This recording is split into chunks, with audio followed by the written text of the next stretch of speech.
Hello and welcome to Devil's Advocate. Has the government bungled this year's wheat procurement? And given the spate of farmers' suicides, is the country in the middle of an agrarian crisis? Those are the two key questions that I shall put today in an exclusive interview to the Minister of Food and Agriculture, Sharad Pawar. Minister, let's start with the confused wheat situation facing the country. According to your government's revised figures, last year the country's wheat output was 68.6 million tonnes and the government's procurement was 14.7 million tonnes. This year, when production is supposed to go up by 3 million tonnes, your procurement compared to last year will be 5 million less, and compared to your target for this year, 7 million less. Is that bungling? It is true that this year's wheat production is more than last year, and this year's wheat procurement is the lowest in the last number of years. Why? Reason A, this is the first year when we took a major decisions.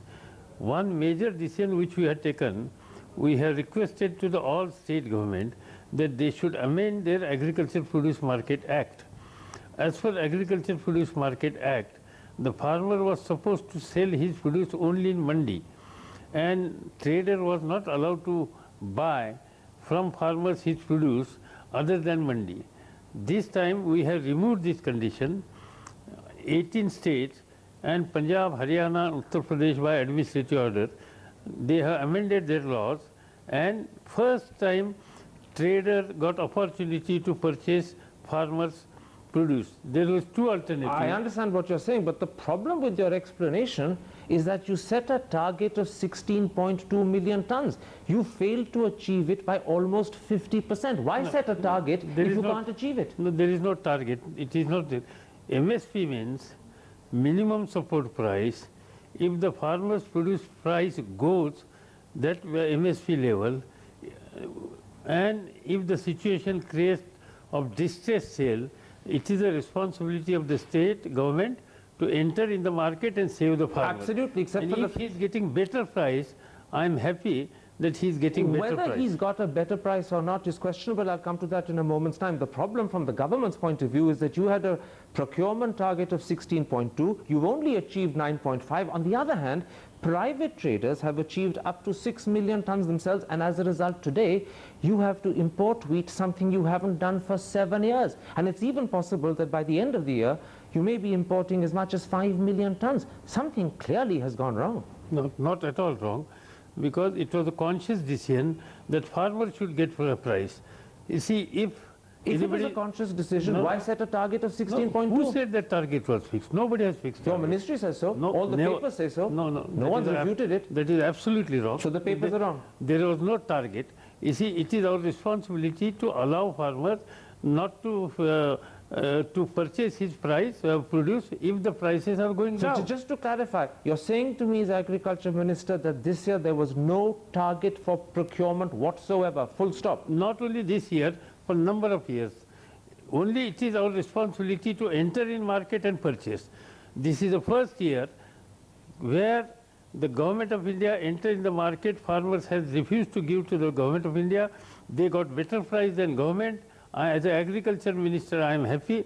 As a food minister, it is my responsibility to protect the consumer's interest, and I will buy from anywhere in the world, and I will protect that interest. Maybe that's your explanation as a minister speaking to me. Let me tell you what your critics are saying. Your critics say that in fact the problem began when you started making ill-timed announcements about wheat imports. You made your first announcement in February when the crop was still standing on the ground. You made your second at the end of March as the procurement process was starting. As a result, you created a false sense of scarcity which fueled excess purchases by private traders, which encouraged big farmers to hoard, and the government lost out on both counts. That's why you haven't been able to achieve your procurement target. No.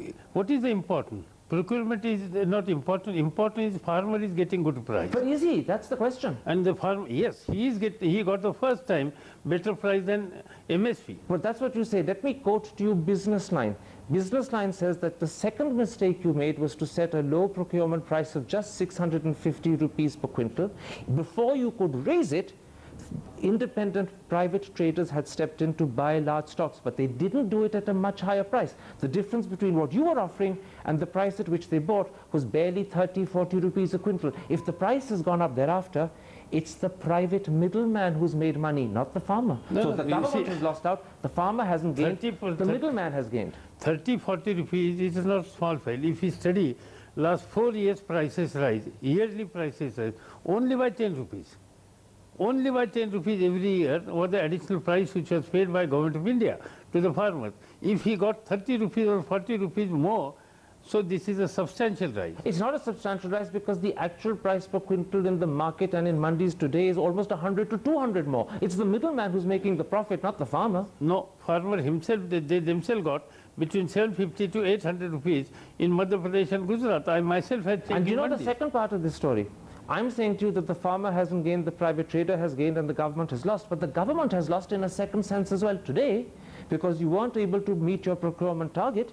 You're having to import wheat from other countries at a price that is 42% above what you were offering your own farmers. That is also absolutely wrong. You see, here when we discuss about the public distribution system, it is my duty to see at what price I am providing these food grains or wheat to the consumer. And if you study my import price, that's what I'm quoting.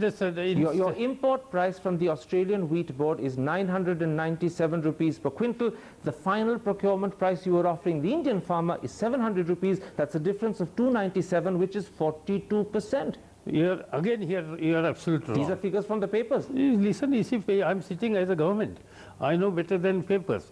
Here, ultimately, I have to see what price I am selling to the consumer. And what is my exactly price? Suppose I purchase wheat in Punjab and Haryana, and if I send in entire South India, I have to send to entire South India, and my yearly storage charges, my transport charges, it costs me 1150 rupees to 1100 rupees, 1160 rupees per quintal. So you're saying it's cheaper to import than to buy from an Indian farmer? My imported price from Australia in southern India is somewhat into 950 rupees. Except for the fact that the money is not being made by the farmer. If it was, I could understand your policy, because then the farmer would be the gainer. But the money is being made by private traders. Because as I said to you, Business Line says that when the government was offering 650 rupees per quintal, long before you raised it to 700, private traders stepped in and bought at about 680, 670. Today, those private traders are reselling at 800. They are making the money, not the farmer. You see, farmer definitely got money this time. But very little. And secondly, you see, one should know which are the actual days of this procurement. Actual days of the procurement in true sense start after Vaishakhi. Vaishakhi is the 14th. On 14th of April, the Vaishakhi starts. Farmers celebrate Vaishakhi, and on 15th they go for harvesting. And from next day, they start sending their stuff to the market. So, what does this prove? Listen. So, 14, 15, 16, 3 days I have assessed the arrivals, and the arrivals were less than last year. Immediately we consulted all these 3 chief ministers, Punjab, Haryana and Uttar Pradesh. All of them suggested that there should be the rise of bonus by 50 rupees. Immediately Government of India has, on 4th day, Government of India has accepted and announced. Except for the fact that every expert in the business says that before you raise the price to 700, most of the farmers had already sold out to private traders. That's why I'm saying to you that the farmers made very little money, although they made some, but very little. The profit has been made by private traders. And let me add something else. Today, as a result, not only are you importing at a price that people say is higher than the price you were offering to farmers, but you're probably importing from the same foreign companies who beat you to procurement in India. The Australian Wheat Board was a major purchaser in India instead of the government. Today, you're importing from the Australian Wheat Board. You're a double loser. It is my responsibility to protect the interests of the consumer, and for sake of protecting interests, I have to build up my buffer stock. And essentially, I have to build up my buffer stock in southern India, and for sake of building buffer stock and any eventuality, I have no choice. I will import from anywhere. But you could have built the buffer stock by acquiring wheat from Indian farmers had you begun with a better price. Because you didn't, you had to end up building the buffer stock by importing wheat. Today, as a result, your own chief minister in Punjab is deeply critical of you. He's publicly said that he is going to advise Punjab farmers next year not to grow wheat. And if he does that, 60% of your wheat crop could be in danger. You see, Punjab, wheat and rice has created serious situation there. In fact, I myself was advocating Punjab, Haryana governments that they have to give serious thought and they have to break this circle. But at the moment, the Punjab government is critical of you. Amarinder Singh on record has said that the price that you've been offering, even the raised price of 700, is barely 50% of the input of the Punjab farmer. He's deeply critical. That's why he says next year he will advise Punjabi farmers not to grow wheat.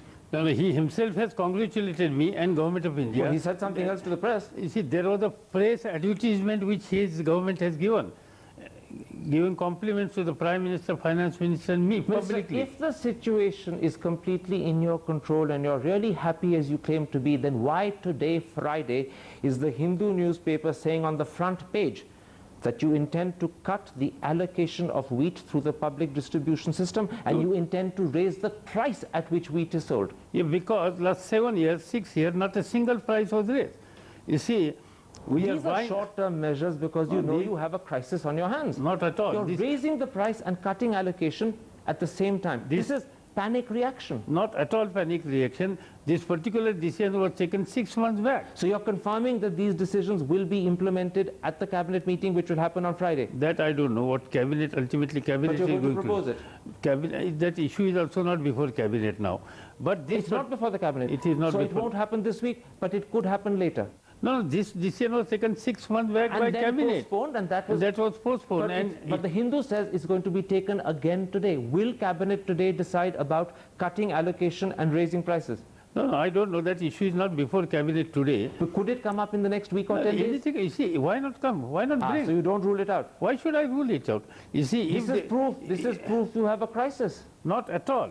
You see, last 6 years, if there is no rise, there is a rise in procurement prices, there is a rise in storing charges, and if there is no rise in the public distribution price, how can you continue like this? Except for the fact that it's not just allocation and price that you're going to affect. The Hindu also says that you're going to put a ban on the export of wheat. The two measures together clearly suggest you have a crisis. There is no ban for export. Then you guarantee there will be no ban even in the next 8-10 days? But there is no export ban for export. You see, in fact, so it's only the price and the allocation. In fact, we are seriously thinking, and we'd like to take approach that there should be import should be liberalized, export should be liberalized. But this will happen at the same time as a possibility that in the next 10 days you may also cut the allocation of wheat on the PDS and raise the price. No, definitely. Could happen. You see, as I said, this particular decision was taken 6 months back. But the and implementation of it is what I'm talking about, because it was then postponed. Now you are in a position where, maybe not today at today's cabinet meeting, but in the next week or 10 days, these decisions could be implemented. This decision has to be taken. Has to be taken. Today or tomorrow. In fact, it is already delayed by 2 years. All right. And one has to take bold decisions.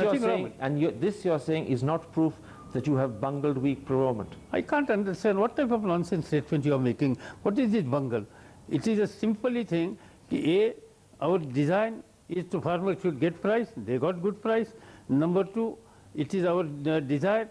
If last 5 years we have not increased the price of the wheat or rice, it is our responsibility to reduce subsidy, and that's why we have taken this decision. All right. Though decision has been postponed, we have to implement that decision. Thirdly, for a number of years, the quantum which was given in the public distribution system was 20 kilos, but because there was a tremendous stock and it was rotten, that's why previous government has taken from 20 to 25, 25 now you're going to bring it 30 down. to 35. Now you're going to bring it down.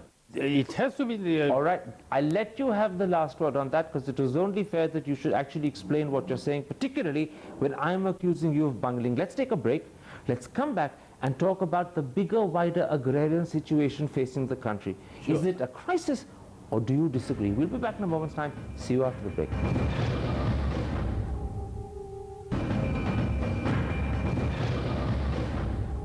Welcome back to an exclusive interview with the Food and Agriculture Minister, Sharad Pawar. Mr. Pawar, let's turn to the wider agricultural and agrarian situation facing the country. Professor M.S. Swaminathan, the father of the Green Revolution, says India is facing a second agrarian crisis. Professor Utsa Patnaik says India has become the Republic of Hunger. Do you agree with them? I don't say that Republic of Hungary, but it is true that situation has come for last, if you study last 5-7 years, investment, public and private investment in agriculture sector is going down, and that has definitely affecting agriculture. Let's very quickly see if we agree on the facts before we come to actually discuss what they amount to. To begin with, compared to the 1980s, agricultural production has virtually halved. For the last 10 years, the rate of growth of agricultural production has been averaging less than 2%. Last year, it was less than 1%, which means that it was substantially smaller and lower compared to the rate of population growth. Would you accept that? It is true that, in fact, prior to last year, it was lesser. But this is the first year, again, we have reached to 3.9%. Quite right. This year you've achieved 3.9%, but the average for the last 10 years is under 2%, and last year was 0.07%, which is very low. Yeah, last year it was less than 1%. The second set of facts. As a result of this, the average per capita consumption of food grain by Indians has fallen from 177 kilos per person in the 1980s to just about 155 kilos today. Worse still, UNICEF points out that India today has the largest population of malnourished children, 56 million out of a world total of 146. Do you accept that as well? Yes, yes, I don't know about the figures what she said, but malnourished is a problem in certain parts of the country.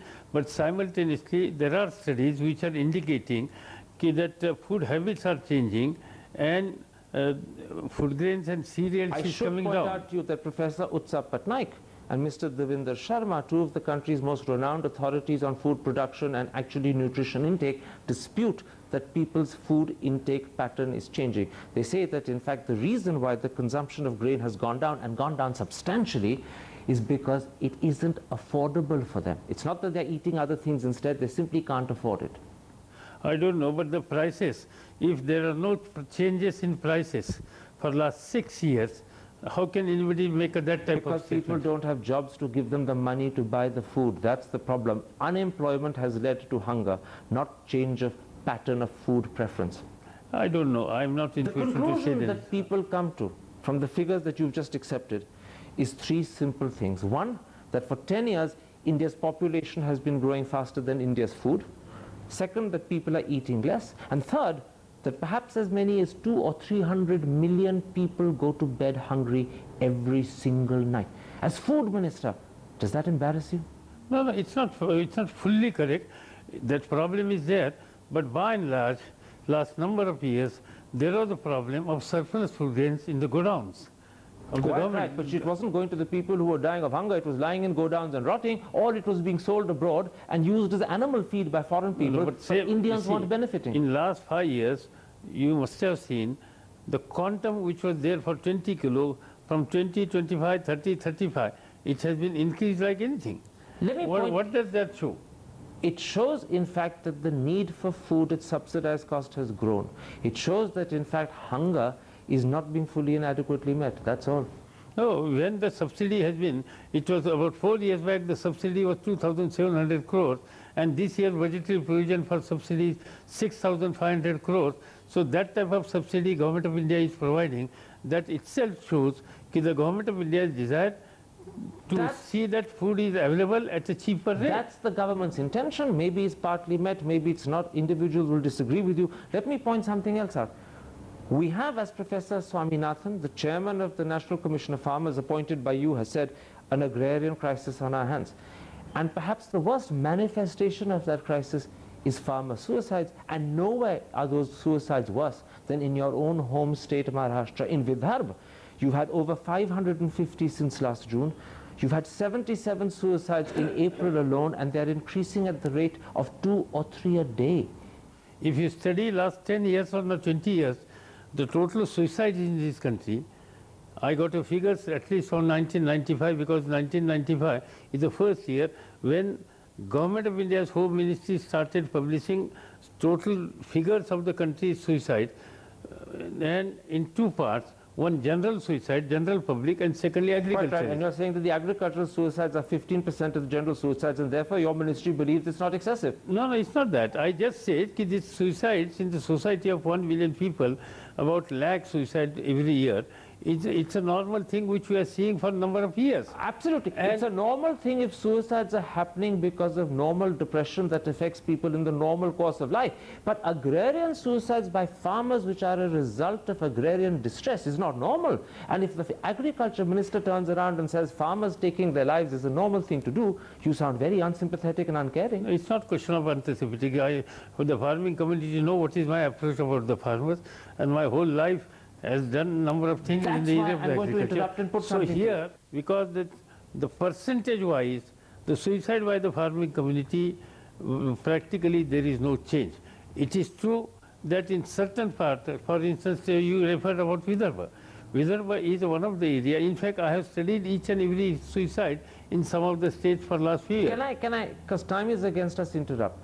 2 months ago, on the 11th of April, after you met a group of chief ministers in Hyderabad, you said that within 2 months, you would come out with a package to tackle farmer suicides. That period of 2 months is almost over. There's just 1 week left, in fact. No, the package hasn't been announced. Why are you dragging your feet? Why should we announce? Package is because farmers are dying. Listen, package is ready.